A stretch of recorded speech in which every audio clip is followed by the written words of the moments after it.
2010 में मैंने इस्लाम कबूल किया।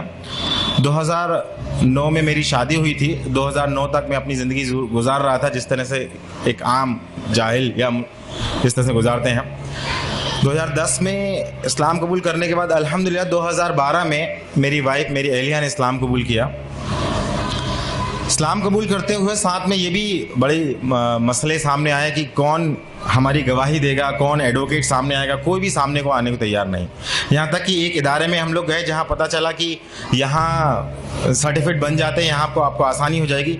मैं बिलोंग्स करता हूँ, पहले मैं आपको बता दूँ, मैं भोपाल की एक तहसील है बैरसिया, वहाँ से बिलोंग करता हूँ। और चूँकि एमपी का स्पेशल कानून है, इस्लाम कबूल करने को लेके खास कानून बना रखा है, तो वहाँ इस्लाम कबूल करना और डॉक्यूमेंटेशन बनाना बहुत बड़ा मसला है। तो इस तहत में जब महाराष्ट्र में एक जगह गया पर्टिकुलर, वहाँ पे जब मैंने पता किया कि वहाँ इस्लाम कबूल होने के बाद वहाँ पे डॉक्यूमेंट्स बनते हैं, तो उनकी एक शर्त थी कि आपको खतना कराना पड़ेगा तो ही आपको डॉक्यूमेंट्स बनाएंगे। जैसा कि आप बताया कि बहुत सी शर्तें होती हैं, एक शर्त वो 2-3 साल तक वो परेशान होता रहा, बट डॉक्यूमेंट्स नहीं बने। डॉक्यूमेंट्स नहीं बनने के कारण लोग मुझे बहुत परेशान भी करते थे।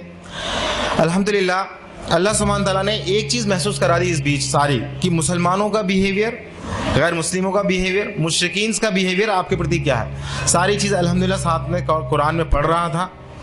पढ़ते पढ़ते सारी लोगों की साइकोलॉजी अल्लाह ने समझाई, पूरी तरह से मुतमईन कि अब अगर अल्लाह सुब्हान तआला ने ज़िंदगी दी है और उसने अगर मुझे ईमान दे दिया है तो वो खिलाने और पिलाने वाला वो है, तो मुझे किस चीज़ की फ़िक्र है और मुझे किस चीज़ से डरना है। अल्हम्दुलिल्लाह जैसे जैसे मेरी दाढ़ी बढ़ती गई, जैसे जैसे टकने के ऊपर पजामे ऊपर गए, लोगों को जो चिढ़ाते थे, जो कॉन्स्पिरेसी करते थे, लोग जो बहाने बनाते थे, वो दूर हटने लगे कि अब ये वापस नहीं आ सकता, अब ये वापस नहीं आ सकता। यहाँ तक कि मेरे परिवार वाले भी जो बहुत मुश्किल से, बहुत इतना सुबह शाम ताने सब कुछ, यहाँ तक कि मैं सुबह ऑफिस से जाता था, मेरी शाम को वाइफ जो है इतनी ज़्यादा मतलब तानों से भरपूर मिलती थी कि मतलब उसकी ब्रेन वॉश और सारी चीज़ करने में वक्त लगता था। तो इतना परिवार वालों, वालिदैन सबके से इतना परेशान हुए परे, मगर अल्हम्दुलिल्लाह जहाँ कुरान ने समझाया कि नहीं कुछ भी नहीं होता, जैसे इस्तिकामत हुई, जो कहा कुरान में वैसा करना, जैसी शरीयत बताई गई वैसा करना, नबी करीम सल्लल्लाहु अलैहि वसल्लम जैसा बताया वैसी सुन्नत फॉलो करी, झूठ, गीबत, चुगली ये घर से दूर करी, गैर मुस्लिम परिवार में जैसे ही दूर करी, अल्हम्दुलिल्लाह जो वाइफ के राइट्स थे, जो सास के राइट्स थे, वो राइट्स जैसे सेक्रीफाइड किए तो घर में बड़ा बवाल मच गया। बवाल जितना मचा उतना लोग ये समझ गए कि ये इंसान कभी झूठ नहीं बोल सकता, ये इंसान किसी लेवल पे किसी को धोखा नहीं देगा, ये खुद अपना नुकसान कर लेगा। ये इवन मेरे वालिद को आके लोग बोलते थे कि यार ये कितना ऐसा इंसान हो गया, इसको कुछ समझाओ, ऐसा हो गया, गद्दार हो गया। मेरे वालिद बोलते हैं कि मेरा बेटा अब 24 कैरेट का गोल्ड हो गया है, मगर बेवकूफ़। अल्हम्दुलिल्लाह अल्लाह सुब्हान तआला ने हमें तौफीक दी। हमारे डॉक्यूमेंट्स मेरे वालिद साहब की मदद से ही बने अल्हम्दुलिल्लाह। उन्होंने 2014 तक मुझे झेला, हमारे डिबेट चलते रहे 4 साल तक। उसके बाद फिर उन्होंने कहा कि तेरी इस्लाम की गंदगी लेके तू निकल जा, अपनी वाइफ बच्चों को लेके निकले। अल्हम्दुलिल्लाह हम लोग बाहर गए। उसके बाद कुछ समय बाद उन्होंने फ़ोन कर दिया, कलेक्ट्रेट, IG, SDM वगैरह सबको फ़ोन किया। फ़ोन करने के बाद बोला मेरा बेटा जो है ये इस्लाम कबूल कर गया, किसी ने इसका ब्रेन वॉश कर दिया, ज़रा देखो, हो सकता है देश के लिए नुकसानदायक हो सकता है। मेरे वालिद साहब फ़ोन करके बोल रहे हैं। मैं इस समय ऑफिस की ड्यूटी पे था। जब वहाँ से वापस आया, उन्होंने उस समय फ़ोन लगाया कि आप कहाँ पर हैं, हमें आपको ऊपर से बहुत सारे प्रेशर है, हमें आपका बयान लेना। मैंने कहा मैं जहाँ पर भी हूँ आप आ जाइए, मैं आ नहीं सकता ड्यूटी छोड़ के, आना तो पड़ेगा तुमको। तो मैंने कहा ठीक है, आप वारंट निकाल दीजिए। तो क्या कब तक आते? तो मैंने कहा इतने दिन में जब भी आता मैं आपको फ़ोन कर। जब मैं आया, आने के बाद मैं उनको बयान दिया, तो मैंने कहा आप 2 रजिस्टर खोल के बैठिए, एक मैं आपको बयान देता हूँ, लिखिए। मैं अपनी मर्जी से, किसी भी कोई प्रेशर से नहीं, मैं अपने इस्लाम कबूल किया, कोई पैसा नहीं, कोई नहीं पहचानता, कोई मेरे साथ सपोर्ट नहीं, कोई गवाह नहीं, बट मैं हूँ, क्या करना बोलो। दूसरी चीज़ मैं बोला, अब आप सुनिए कि मैं इस्लाम क्यों कबूल किया, क्योंकि तुम भी जानते हो ईश्वर है, कि मैं भी जानता हूँ ईश्वर है, और ये कुरान तुम्हारे लिए खाने में। अल्हम्दुलिल्लाह नेक्स्ट डे मेरी वाइफ के लिए बोले बयान लेके आ, उनका बयान होना। तो मेरी वाइफ को सब लोग और भी लोग जो थे वो डरा दिए। जिन लोगों सबसे पहले जो हमारे अंसार बने, अल्हम्दुलिल्लाह अल्लाह उन्हें जज़ाया खैर दे, उनके हम रह रहे थे अल्लाह सुब्हान तआला ने, तो उनको लोगों को डराया। तो मेरी वाइफ जब पहुंची वहाँ, तो मैंने वाइफ को बोला कि अगर कुछ ऐसा मसला होता है डांटने डपटने मारने का, तुम भाग के तुरंत चौराहे पे आ जाना, वहाँ पिटेंगे तो अल्हम्दुलिल्लाह शहादत होगी, मसला नहीं। लोग पूछेंगे क्यों पिट रहे हैं, कम से कम रीज़न की तरफ जाएंगे, काम हो जाएगा हमारा। लोग पूछेंगे क्या बात है, ऐसा क्या बेवकूफ़ बन गए इस्लाम में, ये हमारा काम हो जाएगा। लोगों के अंदर क्यूरियोसिटी पैदा होगी। अल्हम्दुलिल्लाह वहाँ पे भी ये मंजर रहा कि एक पुलिस वाला बच्चों को संभाल रहा है, एक पुलिस वाला बाहर गेट पर रोक दिया सारों को रोकने के लिए, एक पुलिस वाला मोहब्बत से बयान ले रहा है। अल्हम्दुलिल्लाह अल्लाह का करना ये हुआ कि एक पुलिस वाला हमको बोलता है अब ये जो तुमने बयान लिया उसके IT रिपोर्ट डाल के तुम उसका IT से इन्फॉर्मेशन लेके RTI के तहत पूरी इन्फॉर्मेशन ले लो, तुम्हारे डॉक्यूमेंट्स बनाने में काम आएगी। वहाँ से डॉक्यूमेंट्स मेरे अब्बा की मदद से चालू हुए बनना। अब तक मैं क्या सोच रहा था कि मेरे अब्बा की इज्जत, मेरे अम्मी की इज्जत, मेरे रिश्तेदारों की इज्जत, अल्लाह सुब्हानहू तआला यहाँ एक बात समझा दिया, सबसे ज्यादा मोहब्बत तुम्हें अल्लाह से करनी है, उसके बाद तुम्हें सबसे करनी है। अगर तुमने उसके साथ किसी और से ज्यादा इमोशनल अटैच हुए वहीं से तुम्हारी आजमाइश आएगी। तो ये चीज बड़ी मुश्किल से समझ में आई। जब तक मैं मेरे अब्बा हैं, मेरी माँ हैं, इनके हुकूक हैं, इनके सारी चीजें हैं, ये सब चल रहा था। बेशक ये हुकूक है, इस्लाम कभी नहीं कहता रिश्ते तोड़ने को, बट वो बार बार रिश्ता तोड़ रहा है, रिश्ता तो तोड़ रहा है, शर्त रख रहा है। इस्लाम शर्त नहीं रख रहा। मैंने एक्सेप्ट किया, आप करना कबूल करो मत करो, मैं आपकी पूरी तरह खिदमत करूंगा, पर इस चीज को नहीं समझ रहे हो। तो एक इमोशंस, आज भी अगर इमोशन से ज्यादा अगर हम लोगों को ज्यादा तरजीह देते हैं, आज भी हम मुसलमान होने के बावजूद, तो अल्लाह सुब्हानहू तआला मुशरिकों के बारे में पहले ही फरमा चुका है कि ये लोग दुनिया पसंद होते हैं, ये लोग ख्वाहिश पसंद होते हैं, ये तो चाहते हैं तुम्हें, जब तक कि तुम्हें अपने उल्टे पैर ना फेर दें तुम्हारे पीछे से नहीं हटेंगे। फिर अल्हम्दुलिल्लाह इस्लाम एक्सेप्ट होने के बाद फिर लोगों को दावत तबलीग का काम चला, और इस बीच ये समझ में आया कि मुझे करना क्या है।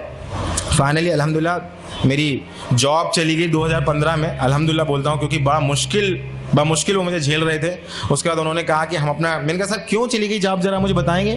तो बोलते हैं हमारा एक डायमंड है वो चला गया, मगर हम मजबूर हैं।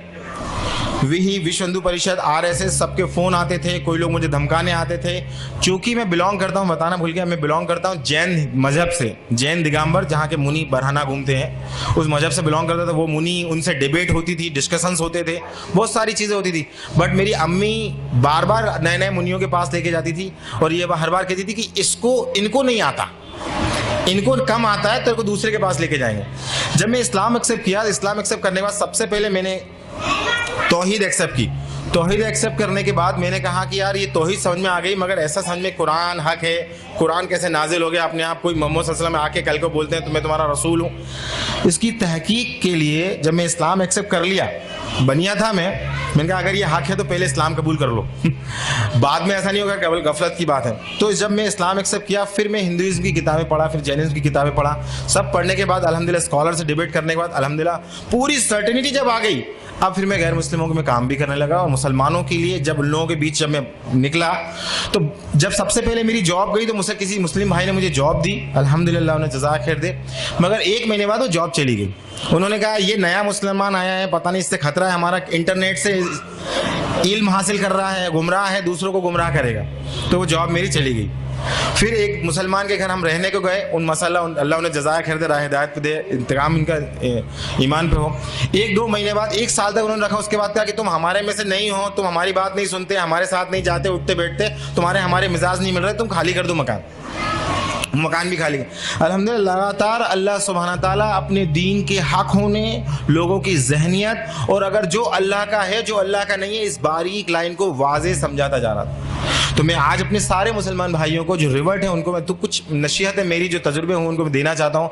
सबसे पहली चीज़, किसी को भी ज़्यादा इमोशनली मोहब्बत मत कीजिए, चाहे वो शौहर हो, बीवी हो, माँ बाप हो। सबसे पहले अल्लाह, फिर उसके किस किस के हुकूक बताएं वो करिए। सेकेंड चीज़, मेरे भाइयों मेरी बहनों, शैतान हमारे जहनों में बार बार ये बात दिखाता है, देखो ये मुसलमान कैसे हैं, हमें बताता है कि हमारे मुसलमान कितने बुरे हैं। तो हमारे जहनों में उनके बीच में गैप पैदा कर देता है। मुसलमानों की बुराइयां बता बता के और हमें अपना बेहतर बता के मुसलमानों और हमारे बीच में एक गैप पैदा कर देता है। तो इस गैप को हमें नहीं देखना है, इन बुराइयों को हमें नहीं देखना है। अल्लाह ने कहीं भी नहीं कहा इन बुराइयों को देखो तुम। अल्लाह ने कहा तुम अपने आप को इस्लाह करो, अपने आप को डेवलप करो, कुरान पढ़ो, इल्म करो और तकवा हासिल करो, वो मसूल होगा। तीसरी चीज़, हम इतना ज़्यादा परेशान हो चुके होते हैं मसाइल से, ज़माने के मसाइल से, लोगों की गाली से, लोगों के किनारा करने से। जो मुसलमान हमें मदद करते हैं, कल जब हम उन्हें इस्लाह की 4 बातें बताते हैं तो वो हमसे किनारा कर लेते हैं। इन सारे मसाइलों से हम इतना ज़्यादा परेशान हो चुके होते हैं, तो अल्टीमेटली बात ये आती है कि हम इनमें कूद के उनको इस्लाह करने की कोशिश करते हैं। तो मेरा मशवरा यहाँ ये है कि केवल और केवल कुरान पहले अपने, अल्लाह भी कुरान में फरमा रहा है कि बचाओ अपने आप को और अपने अहलो अहल को जहन्नुम की आग से। तो सबसे ज़्यादा मेहनत करें अपने बच्चों और अपने बीवी बच्चों पे। क्यों? क्योंकि मेरी अहलिया मुझसे पूछती है कि मुझसे कहती है कि मुझे फिक्र अपनी थी कि अपना अपना हम जो कर रहे हैं ठीक है, मगर मुझे खौफ इस बात का है कि मेरा बेटा जहन्नुम ना चला जाए, मैं उसकी क्या तैयारी कर दूं, क्योंकि ये भी एक ऐसा मुसलमान बन जाएगा जिन मुसलमानों को देख रहा है। एक मुसलमान, एक होता है इस्लाम कल्चरल, जिसे हम सब आपस में जिंदगी गुजार रहे होते हैं, जिसमें रिवाज होते हैं, रीतियां होती हैं, ये कल्चरल इस्लाम जोन देता है। जहां उन्हें आसानी मिलने लगती है वो फिर से कल्चरल जोन में जाने लगते हैं। तो मेरा आपसे गुजारिश है, बहुत तजुर्बे की नसीहत मैं आपको रखना चाह रहा हूं कि कल्चरल इस्लाम को पहचानिए। ये इस्लाम नहीं है। जिन रीति रिवाजों को आज मुसलमान फॉलो कर रहे हैं वो इस्लाम नहीं है। इस्लाम वो है जो अल्लाह ने दिया, जिसका दीन मुकम्मल नबी सल्लल्लाहु अलैहि वसल्लम करके, उसी को पहचाना, उसी पे चलना, ये कंपैरिजन। और लास्ट में आपसे बोल रहा हूँ, मुसलमानों के लिए हमें क्या करना है? हमें करना अल्हम्दुलिल्लाह, हमारे जो मुस्लिम भाई हैं उनके लिए केवल खुद कुरान की तरबियत लें और उनको कुरान एक आयत सीखे, उनको एक आयत सिखाएं और सिखाएं, और अपने आप लोगों को जो रिवर्स भाई हैं उनके लिए क्या बेहतर से बेहतर कर सकते हैं वो करें। आखिरी में बात थी कि मेरा क्या ख्वाहिश है। अल्हम्दुलिल्लाह भोपाल से मैं चाह रहा था, अल्हम्दुलिल्लाह मैं भोपाल का रहने वाला हूँ, और चूंकि मसाइल वहाँ इतने ज़्यादा बढ़ गए, जॉब चली गई, किसी ने मुझे मशवरा दिया आप यहाँ पर आके करिए काम, अल्हम्दुलिल्लाह आपके लिए कोई मसला नहीं है।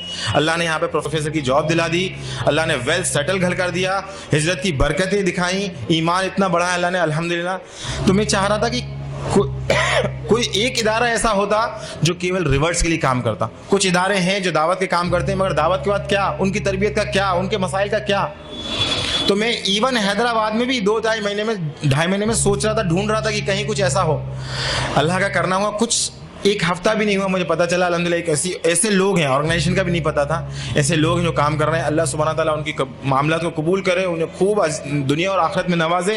ये बहुत बड़ा, वाकई बहुत बड़ा काम है, क्योंकि ये मसाइल वो लोग नहीं समझ सकते जो रिवर्स, जो जिन चीज़ों से गुजर के आ रहे होते हैं। अल्लाह उन्हें तौफीक दे मजीद। और मेरी गुजारिश है वो लोग मुझे कबूल कर लें, मैं उनके साथ जुड़ूँ, उनके साथ काम करूँ, उनका एक अहम हिस्सा बन के काम करूँ इंशाअल्लाह। और मेरे मुस्लिम भाइयों, रिवर्स भाइयों के लिए मैं खुद चाह रहा था कि एक ऐसा इदारा बनाना ही हैदराबाद में आके, अल्लाह ने इनसे जोड़ दिया। और उस इदारे का मकसद भी ये था कि इन रिवर्स भाइयों की तरबियत करना। अगर इनकी तरबियत रही, अगर ये अल्लाह से मोहब्बत करते रहे, इंशाअल्लाह इनका कुछ नहीं बिगाड़ सकता, कोई कुछ नहीं बिगाड़ सकता इनका, क्योंकि अल्लाह खुद कह रहा है, क्योंकि हम अल्लाह के चुने हुए बंदे। अल्लाह ने कहा कि अगर तुम ये काम नहीं करोगे तुम किसी और को चुन लेंगे, तुमसे बेहतर होंगे। आज रिवर्स अल्हम्दुलिल्लाह कोई बात नहीं कंप्रोमाइज, हर चीज कंप्रोमाइज करके बैठे हैं। अपना माल, औलाद, माँ बाप सबसे ज्यादा कीमती होते हैं, इस सब का कंप्रोमाइज करके बैठे हैं अल्लाह के लिए। और आज मैं उनको भी एक खौफ वाली बात बता रहा हूँ रिवर्ट्स के लिए, कि अगर वो मुस्लिम कल्चर में आ गए, मतलब एक रीति रिवाजों में फंस गए, अगर इसको बुरा लग रहा है, उसको बुरा लग रहा है, इसको बुरा लग रहा है, अल्लाह की परवाह नहीं कर रहे, तो वो भी वैसे ही हो जाएंगे जिसको अल्लाह ने कहा कि इनको हटा के नई कौम लेके आऊंगा। तो मेरे भाइयों, खूब इल्म हासिल करें, केवल अल्लाह को राजी करने की बात करें। व आखिर दावाना अल्हम्दुलिल्लाहि रब्बिल आलमीन। अस्सलामु अलैकुम रहमतुल्लाह।